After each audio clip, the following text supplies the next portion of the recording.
మీ ఎలాంటి వ్యాపార ప్రకటనలకైనా వెంటనే మా ఛానల్ సంప్రదించండి. ప్రస్తుతం మనతో పాటు ప్రముఖ ఆధ్యాత్మికవేత్త, జ్యోతిషరత్న, జ్యోతిష సామ్రాట్ చింతా రుక్మాన్ గదరావు గారు మనతో ఉన్నారు. మాతృదేవోభవ, పితృదేవోభవ, ఆచార్య దేవోభవ. ఓం నమో మాందేశ్వరాయ నమః. గురుగారు, 2026 జనవరి మాసం విశేషంగా కన్యా రాశి వారి స్థితిగతులు ఏ విధంగా ఉండబోతుంది, ఎలాంటి పరిస్థితులు ఎదురవుతాయి అంటారు? ఓవరాల్గా ఈ మాసం వీళ్ళు ఎటువంటి జాగ్రత్తలు తీసుకోవాలి?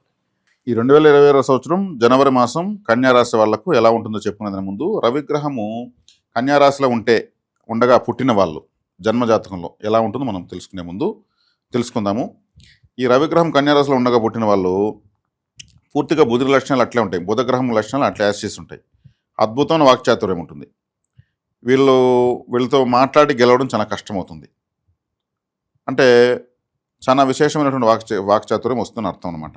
సందర్భానుసారంగా ఎలా మాట్లాడాలి, చమత్కారంగా ఎలా మాట్లాడాలి, జ్ఞానంగా ఎలా మాట్లాడాలి, అన్ని రకాల వాక్చాతుర్యం వెలుకుంటుంది. ఎందుకంటే రవికి సింహరాశికి ద్వితీయాధిపతే కాబట్టి బుధుడు సింహరాశికి చాలా అనుకూలమైన గ్రహం కాబట్టి మాట ద్వారా డబ్బు సంపాదించేటువంటి విద్యలో వీళ్ళు అద్భుతంగా విశేషంగా రాణిస్తారు.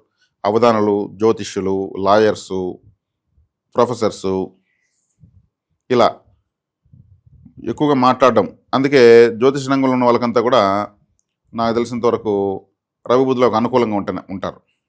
రవి బుధ గ్రహానుకూలత ఖచ్చితంగా ఉంటుంది. కాబట్టి ఇక్కడ ఇంకోటి వీళ్ళకి ఒక మైనస్, ఇదంతా ప్లస్.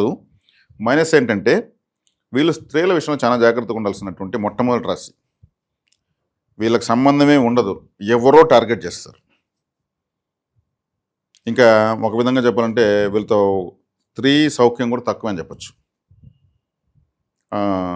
సంబంధం లేని వాళ్ళు పగబట్టడము, సంబంధం లేని వాళ్ళు గొడవలకు రావడము, సంబంధం లేని వాళ్ళు వీళ్ళు నష్టపరచడము, అందులో స్త్రీలు ప్రత్యేకంగా. ఎందుకంటే ఇక్కడ స్త్రీ కారకుడు శుక్రుడు నీచబడతాడు, అక్కడ రవి వస్తున్నాడు. రవికి శుక్రుడికి శత్రుత్వం ఉంది కాబట్టి లేడీస్తో చాలా కేర్ఫుల్గా ఉండాలి. వీళ్ళకి స్త్రీ సౌఖ్యం కూడా తక్కువే. ఇది తీసుకోవాల్సిన జాగ్రత్త. ఈ రాశిలో రవి ఉండగా పుట్టిన వాళ్ళకి మాత్రమే. తర్వాత ఈ మాసం ఎలా ఉందంటే, ఈ కన్యారాశి వాళ్ళకు 4వ స్థానంలో బుధుడు, శుక్రుడు, కుజుడు, రవి జనవరి 12 నుంచి 17 లోపు ఈ 4 గ్రహాలు 5వ స్థానంలోకి వెళ్తాయి. ఇది బాగుంది, మంచి గ్రహస్థితి. కేంద్ర కోణాల్లోకి వెళ్తున్నారు. రాశాధిపతి, ద్వితీయాధిపతి, అదేవిధంగా వ్యయాధిపతి, తృతీయ అష్టమాధిపతి. అదేవిధంగా వీళ్ళు 6వ ఇంట్లో రాహు, అది మంచిది. 7వ ఇంట్లో శని మంచిది. 7వ ఇంట్లో శని అంటే ఎట్ట మంచిదంటే ఈ రాశికి మొట్టమొదటి శుభగ్రహం శనేశ్వరుడే. 10వ ఇంట్లో గురువు న్యూట్రల్. ఇక్కడ 4వ ఇంట్లో బుధుడు, శుక్రుడు, రవి, కుజులు. ఈ రవి, కుజులు ఈ రాశికి మంచి వాళ్ళు కాదు. వ్యయాధిపతి, అష్టమాధిపతి. కానీ రాశ్యాధిపతితో కూడా ఉన్నారు కాబట్టి ఆ దోషాన్ని అంతగా ఎక్కువ చూపించలేరు. ఈ రాశి వాళ్ళు ఇన్సూరెన్స్లు కట్టకూడదు. ఇన్సూరెన్స్ కట్టడము, లాటరీల పైన ఆధారపడడం చేయకూడదు. వీళ్ళకి తగలవు. ఇన్సూరెన్స్లు కూడా కట్టారంటే ప్రమాదం వేగంగా జరుగుతుంది. ఇన్సూరెన్స్ అంటే ఏమంటే మన ప్రమాదానికి మనమే లీగల్గా సర్టిఫికేట్ తీసుకున్నట్టు. నా కాలు విరిగితే, నా చెయ్యి విరిగితే, నేను చనిపోతే అని మనమే సంతకం పెట్టి ఒక ప్రమాదాన్ని అంగీకరించి అంగీకార పత్రం, మరణ ధృవీకరణ పత్రాన్ని బతుకుండగానే తీసుకున్నట్టు ఇన్సూరెన్స్. కానీ అది మాండేటరీ అయిపోయింది. కానీ కన్యారాశి వాళ్ళు తీసుకోకూడదు. కన్యారాశి వాళ్ళు తీసుకుంటే వేగంగా ప్రమాదాలు జరుగుతాయి. అష్టమ స్థానం మేషం కాబట్టి వీళ్ళకు అన్ఎక్స్పెక్టెడ్ కష్టాలు, నష్టాలు, అవమానాలు, అనారోగ్యాలు కూడా వస్తుంటాయి.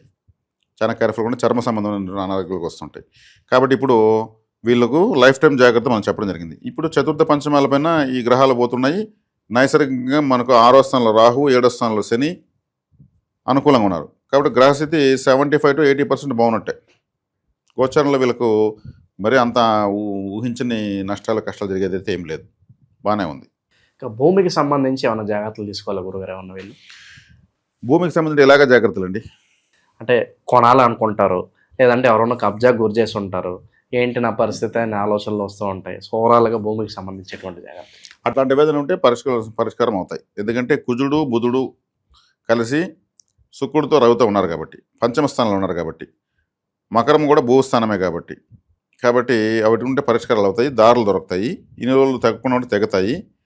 ఐసాపస తేల్చుకునేటువంటి విషయం. అటువంటి విషయాలకు ఈ మాసం వేదిక అని చెప్పచ్చు.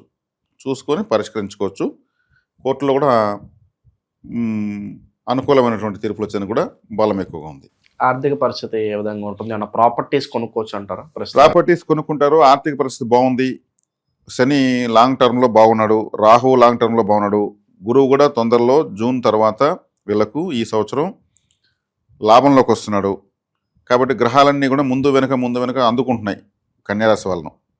కాబట్టి మంచి స్థితిలో ఉంటున్నాయి. కాబట్టి శుభకార్యాలు కూడా చేసుకోవచ్చు. ఖచ్చితంగా జరుగుతాయి, ఎటువంటి సందేహం లేదు. గ్రహస్థితి చాలా అనుకూలంగా ఉంది. ఓకే. విదేశీ ప్రయత్నాలు వీటి పరిస్థితి ఏంటి గురువుగారు? విదేశీ ప్రయత్నాలు అంటే ఇప్పుడు రవి గ్రహము రాహు ఆరోగ్యం, విదేశీ ప్రయత్నాలు బాగుంటాయి. రాహు బలంగా ఉన్నాడు. రాహు బాగుంటే ఆటోమేటిక్గా వెళ్ళిపోతారు. విదేశీ పని అంటే రాహు, చంద్రుడు లాభాధిపతి. ఇక్కడ చంద్రుని ప్రామాణికంగా నేను గోచరంలో ఎప్పుడూ తీసుకోలేదు. ఆయన 2.5 రోజులకు రాశి దాటేస్తాడు. కూడా దీర్ఘకాల సంచార గ్రహాలను ప్రామాణికంగా తీసుకొని మిగిలిన రాశాధిపతులు తీసుకొని చెప్పడం జరుగుతుంది. విదేశీ ప్రయత్నాలు బాగా సక్సెస్ అవుతాయి. సెలబ్రిటీస్ కావచ్చు, రాజకీయ నాయకులకి సమాజంలో పేరు ప్రఖ్యాతుల విషయంలో ఏ విధంగా ఉంటుంది? సెలబ్రిటీస్ అంటే శుక్రగ్రహం, శుక్రుడు ఈ రాశిలో నీచబడతాడు. శుక్రుడు ఈ రాశిలో నీచబడినప్పుడు ఏముంది, ఈ కన్యారాశి వాళ్ళకు ఈ సెలబ్రిటీ హోదా రావడంలో సమస్య వస్తుంది. మామూలుగానే నేను రవిగ్రహంగానే ఉంటే లేడీస్తో సమస్య అని చెప్పాను.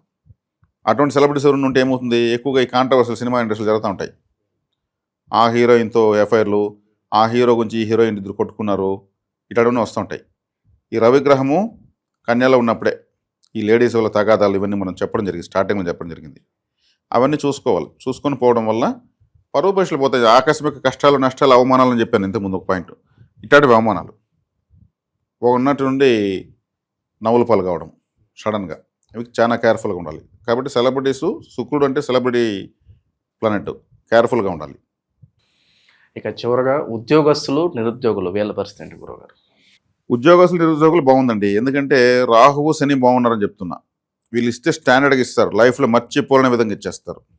ఇప్పుడు కన్యారాశిలో పుట్టి ఒక 30 సంవత్సరాలు 40 సంవత్సరాల పైన ఉన్న వాళ్ళంతా కూడా 18 years బిఫోర్ చూస్తే రాహు అదే ప్లేస్లో కూర్చున్నాడు కన్యాలో, 6వ ఇంట్లోకి. అప్పుడు వీళ్ళకి మంచి ఏదైనా జరుగుంటుంది, వీళ్ళ ఫ్యామిలీకి కానీ వీళ్ళకి కానీ. తిరుగు మళ్ళీ అక్కడికి వచ్చాడు, ఇప్పుడు ఒక బెనిఫిట్ ఇస్తాడు. మళ్ళీ ఇలా 18 సంవత్సరాలకు ఒకసారి 6వ ఇంట్లోకి వస్తాడు, కుంభంలోకి. కాబట్టి రాహు ఫేవర్. 30 సంవత్సరాలకు ఒకసారి శనేశ్వరుడు మీనంలోకి వస్తాడు. అంటే పంచమాధిపతి రాశిని చూడడం మంచిది. కాబట్టి ఇప్పుడు శని వల్ల బెనిఫిట్ ఉంది, రాహు వల్ల బెనిఫిట్ ఉంది. గురువు కూడా న్యూట్రల్గా ఉన్నాడు, జూన్లో దీనికి వస్తున్నాడు లాభంలోకి. ఇప్పుడు గురువు లాభాన్ని గోచరించే ఫలితాన్ని ఇవ్వాల్సిందే. తీసుకుంటే నిరుద్యోగులకు, ఉద్యోగస్తులకు, కొత్తగా పెట్టుబడులు వ్యాపారాలు చేసుకున్న కూడా అందరూ కూడా అనుకూలంగా ఉంది. ఇప్పుడు అట్లా ఉన్నప్పుడు మనం బాగలేదని ఇలా చెప్పలేం కదా. సో అంతా బాగానే ఉంది. ఇంకా విశేషమైన ఫలితాలు కావాలంటే ఎటువంటి పరిహారాలు దైవారాధనలో ఉంటే బాగుంటుందండి? ఇంకా విశేషమైన ఫలితాలు కావాలనుకున్నప్పుడు వీళ్ళు లక్ష్మీదేవి ఆరాధన. అంటే 2వ స్థానం ఏమైంది, తులారాశి అయింది. తులారాశి అంటే ఏమి, శుక్రుడు అంటే అధిష్టాన దేవత లక్ష్మీదేవి. కాబట్టి తిరుచానూరు పద్మావతి అమ్మవారి ఆరాధన లేదు కనకదార స్తోత్రం ప్రతిరోజు చదువుకోవడము విశేషంగా యోగిస్తుంది. ఎందుకంటే 2వ రాశి ధనస్థానం అవుతుంది కాబట్టి. అలా చదవడం వల్ల ఫైనాన్షియల్గా వీళ్ళకు ఎక్కువ నష్టాలు లేకుండా, అంటే వృధా ఖర్చులు ఆగిపోతే అదే మొదటి ఆదాయము. కొత్త ఆదాయం వచ్చేదని తర్వాత విషయం. ఆల్రెడీ జరుగుతున్న లీకేజ్ బ్లాక్ అయిందంటే అది మనకు మిగులుతుంది. అటువంటి నష్టాలను నివారించబడము ఇవన్నీ వీళ్ళకు మంచి బెనిఫిట్ని ఇస్తాయి. తర్వాత తీసుకుంటే మన తంత్ర జ్యోతిషాలయం ద్వారా మనము ఇస్తున్నటువంటి కొన్ని ప్రత్యేకమైనటువంటి వస్తువులు, కరుంగలి అనేటువంటి వుడ్డుతో వివిధ రకాల విగ్రహాలు మనం ప్రాణప్రతిష్ఠ చేసిస్తున్నాము. సుబ్రహ్మణ్య స్వామి ఇది కూడా ప్రాణప్రతిష్ఠ విగ్రహమే. ఈ భద్రకరణలో పుట్టిన వాళ్ళు సుబ్రహ్మణ్య స్వామి ఇష్టదేవతగా, కొంతమంది కులదేవతలు కూడా చెప్తూ ఉంటారు. అలా కలిగిన వాళ్ళు, ఎక్కువగా కేతు దశ జరుగుతున్న వాళ్ళు, కేతు వ్యతిరేకంగా జాతకంలో ఉన్న వాళ్ళందరూ కూడా సుబ్రహ్మణ్య స్వామి యొక్క ఆరాధన చేసుకోవచ్చు. ఇది ఒక ప్రత్యేకమైనటువంటి విగ్రహము తెప్పించుకోవచ్చు. అదేవిధంగా లక్ష్మీ వరాహస్వామి, ఈ లక్ష్మీ వరాహస్వామి ఇది కూడా ప్రాణప్రతిష్ఠ విగ్రహమే. కౌలవకరణంలో పుట్టిన వాళ్ళు, వరాహస్వామి ఆరాధ్య దేవతగా, ఇష్టదేవతగా ఉన్నవాళ్ళు, శని దశ జరుగుతున్న వాళ్ళు, ఏలినాడు శని జరుగుతున్న వాళ్ళందరూ కూడా వరాహస్వామిని ఆరాధించడం వల్ల శనిగ్రహ అనుకూలత పెరుగుతుంది. ప్లస్ కరణదేవత కలిగిన వాళ్ళైతే ఇంకా జీవితం ఉద్ధరించబడుతుంది. ఇది కూడా ప్రత్యేకమైన విగ్రహము తెప్పించుకొని చక్కగా ఆరాధించుకోవచ్చు. అవకాశం ఉన్న వాళ్ళు తెప్పించుకోవచ్చు. అదేవిధంగా అత్తి విఘ్నేశ్వరుడు, అంజీరా అంటారు కదా, అంజీరా వుడ్డుతో చేసినటువంటి విఘ్నేశ్వరుడు. ఈయన కూడా లక్ష్మీ కటాక్షానికి, కుటుంబ ఐక్యతకు, విద్యార్థులు సంతానం లేని వాళ్ళకి సంతానం. ఎందుకంటే అత్తి చెట్టు అంజీరా పండులో చూస్తే కొన్ని వేల విత్తనాలు ఉంటాయి, ఫలితం ఎక్కువ. అందుకు సంతానాభివృద్ధి కావాలనుకున్న వాళ్ళకు కూడా ఈ విగ్రహం తెప్పించుకొని ఆరాధించుకోవచ్చు. విశేషమైన ఫలితాలు ఉంటాయి. అవకాశం ఉన్న వాళ్ళు తెప్పించుకోవచ్చు. కాబట్టి ఇలా దేవతా విగ్రహాలు అందరికీ అనుకూలమైనటువంటి రేట్లలో ప్రాణప్రతిష్ఠ చేసి అందివ్వడం జరుగుతుంది. తెప్పించుకున్న దేవతా శక్తిని పొందొచ్చు. ఈ విగ్రహాలు తెప్పించుకుంటే ఇక్కడ వ్యాపార దృక్పథం ఇవ్వడం లేదు. విగ్రహం వచ్చింది అంటే అదొక మెమరీ కార్డు లాంటిది. మనం ఏం చెప్తే దాన్ని తీసుకొని మళ్ళీ మనకు ఫలితం ఇస్తుంది. బాధలు చెప్పకూడదు, సమస్త శుభాలే ప్రసాదించు స్వామి అని చెప్పాలి, సహజ సిద్ధమైన నైవేద్యమే పెట్టాలి. కొనుక్కునేసి వారం రోజులు నెగిరి పూజ చేసి మళ్ళీ చేయకపోతే దోషం వస్తుంది. కాబట్టి ఆలోచించే తీసుకోండి. లేదంటే మామూలుగా పూజ చేసుకోవచ్చు, నామస్మరణ చేసుకోవచ్చు. అవకాశం ఉన్న వాళ్ళు మాత్రం తీసుకోండి. ఓవరాల్గా కన్యారాశి వాళ్ళందరికీ ఈ ప్రత్యేకంగా ఈ మాసంలో ఏ విధంగా ఉంటుందో చాలా బాగా వివరించారు. ధన్యవాదాలు. ధన్యవాదాలు.